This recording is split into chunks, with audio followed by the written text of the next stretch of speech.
എല്ലാ വിദ്യാർത്ഥികൾക്കും പുതിയൊരു വീഡിയോയിലേക്ക് സ്വാഗതം. ഈ വർഷത്തെ LBS nursing and paramedical degree കോഴ്സുകളിലേക്കുള്ള അലോട്ട്മെൻറ്റിൻ്റെ ഭാഗമായിട്ട് പാരാമെഡിക്കൽ ഡിഗ്രി കോഴ്സുകളിലെ ഒഴിവുള്ള സീറ്റിലേക്കും പുതുതായിട്ട് അംഗീകാരം ലഭിച്ചിട്ടുള്ള കോളേജുകളിലേക്കും വിദ്യാർത്ഥികൾക്ക് വേണ്ടി അലോട്ട്മെൻറ്റ് നടത്തുന്നതിലേക്കായിട്ട് ഓപ്ഷൻ രജിസ്ട്രേഷൻ വിദ്യാർത്ഥികൾക്ക് ഡിസംബർ 3-ാം തീയതി വൈകുന്നേരം 5 മണി വരെ LBS വെബ്സൈറ്റ് വഴി ലോഗിൻ ചെയ്തുകൊണ്ട് വിദ്യാർത്ഥികൾക്ക് നൽകാവുന്നതാണ്. LBS വെബ്സൈറ്റ് ലോഗിൻ ചെയ്ത ശേഷം, അതായത് LBS വെബ്സൈറ്റ് ഓപ്പൺ ചെയ്തിട്ട് നിങ്ങൾക്ക് ലോഗിൻ ചെയ്ത് കഴിഞ്ഞാൽ നിങ്ങൾക്ക് ആപ്ലിക്കേഷൻ സ്റ്റാറ്റസ് പേജിലേക്ക് പോകാവുന്നതും, അതുപോലെ തന്നെ അതിനുശേഷം നിങ്ങൾ താഴോട്ടേക്ക് സ്ക്രോൾ ചെയ്യുന്ന സമയത്ത് ലേറ്റസ്റ്റ് അലോട്ട്മെൻറ്റ്സ് എന്നുള്ള ഭാഗത്ത് രജിസ്റ്റർ എന്ന് പറഞ്ഞുകൊണ്ടുള്ള ഒരു ഓപ്ഷനും കാണാൻ സാധിക്കുന്നതാണ്. അപ്പോൾ ആ ഒരു രജിസ്റ്റർ എന്നുള്ളത് ക്ലിക്ക് ചെയ്യുന്ന സമയത്ത് നിങ്ങൾക്ക് ഓപ്ഷൻ രജിസ്ട്രേഷൻ പേജിലേക്ക് പോകാവുന്നതാണ്.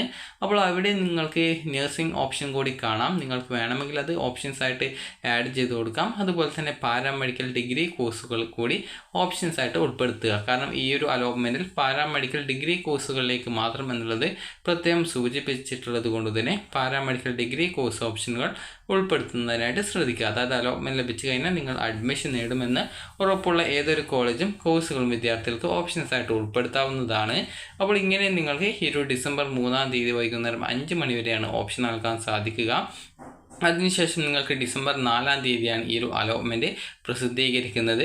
അതുപോലെ തന്നെ വിദ്യാർത്ഥികൾ ശ്രദ്ധിക്കേണ്ടത്, അലോട്ട്മെൻറ്റ് ലഭിച്ചു കഴിഞ്ഞാൽ അഡ്മിഷൻ എടുത്തിട്ടില്ല എങ്കിൽ നിങ്ങൾക്ക് ലഭിച്ചിട്ടുള്ള ആ ഒരു അലോട്ട്മെൻറ്റ് നഷ്ടപ്പെടുകയും പിന്നീട് വരുന്ന അലോട്ട്മെൻറ്റിലേക്ക് പരിഗണിക്കപ്പെടുകയും ചെയ്യുന്നത് ആയിരിക്കില്ല. അതുകൊണ്ട് തന്നെ ജോയിൻ ചെയ്യാൻ വിദ്യാർത്ഥികൾ ആഗ്രഹിക്കുന്ന കോളേജ് കോഴ്സുകളിലേക്ക് മാത്രം നിങ്ങൾ ഓപ്ഷൻസ് ആയിട്ട് ഉൾപ്പെടുത്തുക. അതുപോലെ പാരാമെഡിക്കൽ കോഴ്സുകളിലേക്കുള്ള പ്രവേശനത്തിൻ്റെ കട്ട് ഓഫ് തീയതി എന്ന് പറയുന്നത് ഡിസംബർ 10-ാം തീയതിയാണ്. അതിനുശേഷം പാരാമെഡിക്കൽ ഡിഗ്രി കോഴ്സുകളിലേക്കുള്ള ആ ഒരു അലോട്ട്മെൻറ്റ് നടപടികൾ പൂർണ്ണമായിട്ടും അവസാനിക്കും എന്നാണ് തോന്നുന്നത്. കാരണം കട്ട് ഓഫ് ഡേറ്റ് ചിലപ്പോൾ നീട്ടാറുണ്ട്. അപ്പോൾ അതുകൊണ്ട് തന്നെ ഈ ഒരു ഡിസംബർ 10-നുള്ളിൽ തന്നെ ഈ ഒരു അഡ്മിഷൻ ഫുള്ളായിട്ട് കംപ്ലീറ്റ് ചെയ്യപ്പെടാനുള്ള സാധ്യത കുറവാണ്. അതുകൊണ്ട് തന്നെ അതിനുശേഷം ചിലപ്പോൾ അലോട്ട്മെൻറ്റ് ഉണ്ടായേക്കാം. അപ്പോൾ വിദ്യാർത്ഥികൾ ശ്രദ്ധിക്കേണ്ട പ്രധാനപ്പെട്ട കാര്യമെന്ന് പറയുന്നത്, നിങ്ങൾക്ക് ഈ ഒരു അലോട്ട്മെൻറ്റിൽ പങ്കെടുക്കണം എന്നുണ്ടെങ്കിൽ നിങ്ങൾ ഓപ്ഷനുകൾ രജിസ്ട്രേഷൻ ചെയ്യാനായിട്ട് പ്രത്യേകം ശ്രദ്ധിക്കുക.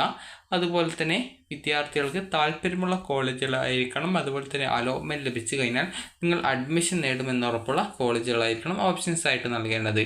അതുപോലെ തന്നെ പല വിദ്യാർത്ഥികളും ചോദിക്കുന്ന കാര്യമാണ്, നിങ്ങൾക്ക് അലോട്ട്മെൻറ്റ് ഒരു കോളേജ് കിട്ടുകയും നിങ്ങൾ ടോക്കൺ ഫീ പേയ്മെൻറ്റ് ചെയ്യുകയും ചെയ്ത് കഴിഞ്ഞ ശേഷം കോളേജിൽ നിങ്ങൾ പോയിട്ട് അഡ്മിഷൻ നേടിയിട്ടില്ല എങ്കിൽ ലഭിച്ച സീറ്റ് നഷ്ടപ്പെടുമോ, അതുപോലെ തന്നെ നിങ്ങൾ അടച്ച പൈസ നിങ്ങൾക്ക് തിരികെ റീഫണ്ട് കിട്ടില്ലേ എന്നുള്ളത്. അപ്പോൾ നിങ്ങൾ ശ്രദ്ധിക്കേണ്ട കാര്യം എന്ന് പറയുന്നത്, നിങ്ങൾക്ക് അലോട്ട്മെൻറ്റ് കിട്ടിക്കഴിഞ്ഞാൽ നിങ്ങൾ അഡ്മിഷൻ നേടാൻ ഉദ്ദേശിക്കുന്നില്ല എങ്കിൽ പ്രത്യേകിച്ച് ടോക്കൺ ഫീ പേയ്മെൻറ്റ് ചെയ്യേണ്ടതില്ല. കാരണം നിങ്ങൾ ടോക്കൺ ഫീ പേയ്മെൻറ്റ് ചെയ്ത ശേഷം കോളേജിൽ അഡ്മിഷൻ നേടാതിരുന്നാലും, അതുപോലെ തന്നെ നിങ്ങൾ ഈ ഒരു അലോട്ട്മെൻറ്റ് കിട്ടി നിങ്ങൾ ഫീ പേയ്മെൻറ്റ് ചെയ്യാതെ അഡ്മിഷൻ നേടാതിരിക്കുകയാണെങ്കിലും, അതായത് ആദ്യത്തേതിൽ ഫീ പേയ്മെൻറ്റ് ചെയ്തിട്ട് അഡ്മിഷൻ നേടുന്നില്ല, രണ്ടാമത്തേതിൽ ഫീ പേയ്മെൻറ്റ് ചെയ്യുന്നില്ല, അഡ്മിഷൻ നേടുന്നില്ല. അപ്പോൾ ഈ ഒരു 2 സാഹചര്യം വരുന്ന സമയത്തും നിങ്ങൾക്കുള്ളത് രണ്ട് രീതിയല്ല വരിക, ഒരു രീതിയാണ്. അതായത് പിന്നീട് വരുന്ന അലോട്ട്മെൻറ്റിലേക്ക് നിങ്ങൾക്ക് പങ്കെടുക്കാൻ പറ്റില്ല, അതുപോലെ പിന്നീട് വരുന്ന അലോട്ട്മെൻറ്റുകളിൽ നിങ്ങളെ പരിഗണിക്കുന്നതില്ല, അതുപോലെ കിട്ടിയിട്ടുള്ള സീറ്റും നഷ്ടപ്പെടും. അപ്പോൾ അതുകൊണ്ട് തന്നെ നിങ്ങൾക്ക് അഡ്മിഷൻ നേടാൻ താല്പര്യമില്ല എങ്കിൽ പ്രത്യേകിച്ച് ഫീ പേയ്മെൻ്റ് ഒന്നും ചെയ്യാതെ നിങ്ങൾ അഡ്മിഷൻ നേടാതിരിക്കുന്നതായിരിക്കും നല്ലത്. കാരണം റീഫണ്ട് കിട്ടാനായിട്ടൊക്കെ ഏകദേശം കുറേ ടൈം എടുക്കും. അതുകൊണ്ട് തന്നെ നിങ്ങൾ അഡ്മിഷൻ നേടാൻ ആഗ്രഹിക്കുന്നില്ല എങ്കിൽ പ്രത്യേകിച്ച് നിങ്ങൾ ഈ ഒരു ഫീ പേയ്മെൻറ്റ് ചെയ്യേണ്ടതില്ല. അതുപോലെ തന്നെ ഇതുവരെ ഏതെങ്കിലും കോളേജിൽ അലോട്ട്മെൻറ്റ് ലഭിച്ച വിദ്യാർത്ഥികൾ ആണെങ്കിൽ കോളേജിൽ നിന്നുള്ള NOC സർട്ടിഫിക്കറ്റ് ഓപ്ഷൻ രജിസ്ട്രേഷൻ സമയത്ത് അപ്ലോഡ് ചെയ്ത് കൊടുക്കേണ്ടതാണ്.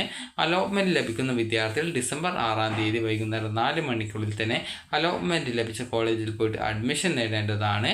അതുപോലെ തന്നെ ഈ ഒരു അലോട്ട്മെൻറ്റിൽ പങ്കെടുത്ത് അലോട്ട്മെൻറ്റിൽ പ്രവേശനം നേടാത്തവരെ തുടർന്നുള്ള അലോട്ട്മെൻറ്റിൽ പങ്കെടുപ്പിക്കുന്നതല്ല എന്നുള്ളത് പ്രത്യേകം സൂചിപ്പിച്ചിട്ടുണ്ട്. അതുകൊണ്ട് തന്നെ നിങ്ങൾക്ക് അലോട്ട്മെൻറ്റ് കിട്ടിക്കഴിഞ്ഞാൽ നിങ്ങൾ അഡ്മിഷൻ നേടുമെന്നുറപ്പുള്ള കോളേജുകൾ മാത്രമേ വിദ്യാർത്ഥികൾ ഓപ്ഷൻസായിട്ട് ഉൾപ്പെടുത്താവൂ. കാരണം അലോട്ട്മെൻറ്റ് കിട്ടിക്കഴിഞ്ഞാൽ നിങ്ങൾ അഡ്മിഷൻ നേടിയിട്ടില്ല എങ്കിൽ പിന്നീട് വരുന്ന അലോട്ട്മെൻറ്റുകളിലേക്ക് നിങ്ങളെ പരിഗണിക്കപ്പെടുന്നതല്ല എന്നുള്ളത് കൂടി പ്രത്യേകം ശ്രദ്ധിക്കുക. അപ്പോൾ വിദ്യാർത്ഥികൾക്ക് ഈ ഒരു ഡിസംബർ 3-ാം തീയതി വൈകുന്നേരം 5 മണി വരെയാണ് ഓപ്ഷൻ നൽകാൻ സാധിക്കുക.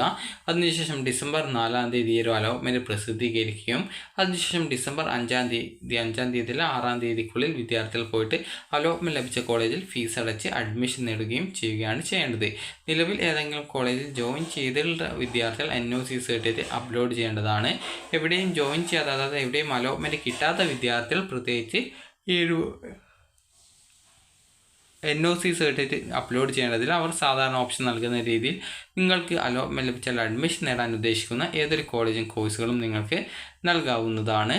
അപ്പോൾ നിങ്ങൾക്ക് ഈ ഒരു വീഡിയോ ഉപകാരപ്രദമായിട്ടുണ്ടെങ്കിൽ ലൈക്ക് ചെയ്യുക, ഷെയർ ചെയ്യുക. Thank you for watching.